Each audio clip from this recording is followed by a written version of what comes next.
আলহামদুলিল্লাহ, আপনাদের বাংলা বক্তৃতা প্রতিযোগিতা শেষ হলো, খুবই চমৎকার হয়েছে এবং অনেক সুন্দর হয়েছে। এখানে একটা বিষয় হয়তো অনেকে জানে না, সেটা হইল যে এই বাংলা বক্তৃতায় আমার জানা মতে প্রায় 45 থেকে 46 জন নাম আসছিল। সেখান থেকে বাছাই করে আমাদের এখানে মাত্র সম্ভবত 14 জন থেকে 15 জনকে আনা হয়েছে।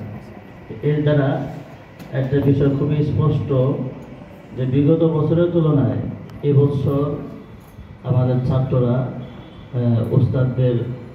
ওস্তাদের পরামর্শ, দিক নির্দেশনা এবং নেক নজর, আর আমাদের এবছর যারা আমাদের দায়িত্বশীল আছেন, যারা আমাদের ছাত্রদের প্রচেষ্টা এবং আপনাদের সকলের মেহনতের কারণে এই বাংলা বক্তৃতার বিষয়টা অনেকটা উন্নতি হয়েছে।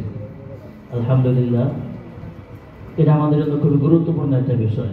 হুজুর তো বললেন যে আমরা যা শিখতেছি, ইলম শিখতেছি, দিনের দাওয়াত শিখতেছি, এই দিনটাকে প্রসার করার জন্য আমাদের এই লাইনে মেহনত করাটা এবং বাংলা বক্তৃতার মধ্যে আমাদের যোগ্যতা থাকাটা অত্যন্ত গুরুত্বপূর্ণ একটা বিষয়।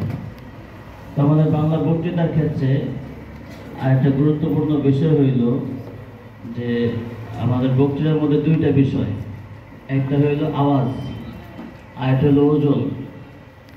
হয়তো অনেকে বুঝতে পারছেন যে বক্তৃতার মধ্যে দেখা যায় যে অনেকের বক্তৃতার আওয়াজ আছে, অনেক আওয়াজ, কিন্তু বক্তৃতার মধ্যে ওজন নাই, মানে সে যা বলতেছে কথার মধ্যে ওজন নাই।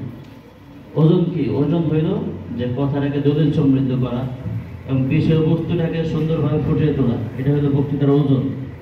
আর আওয়াজ তো সেটা হলো আমার গলার জোর।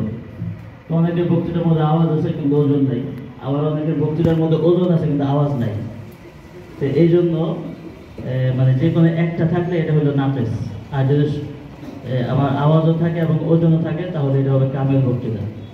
সেই জন্য আমরা সামনে থেকেও বক্তৃতা দেওয়ার ক্ষেত্রে চেষ্টা করবো যে আওয়াজের সাথে সাথে যাতে ওজনদার হয় এবং ওজনের সাথে সাথে যাতে আওয়াজদার হয়। হ্যাঁ, যে মজলিসে যতটুকু আওয়াজ দরকার সে মজলিসে ততটুকুই করবো। হ্যাঁ, তবে এটা বলতেছে না যে আজকে যারা বক্তৃতা দিয়েছে কারোটা খারাপ হয়েছে, এরকম না। আলহামদুলিল্লাহ, সবারটাই সুন্দর হয়েছে এবং আমাদের ওস্তাদরা ছাত্ররা সবাই মুগ্ধ আপনাদের বক্তৃতা। আল্লাহ তাআলা আমাদের সবাইকে এভাবে আগে বাড়ার তৌফিক দান।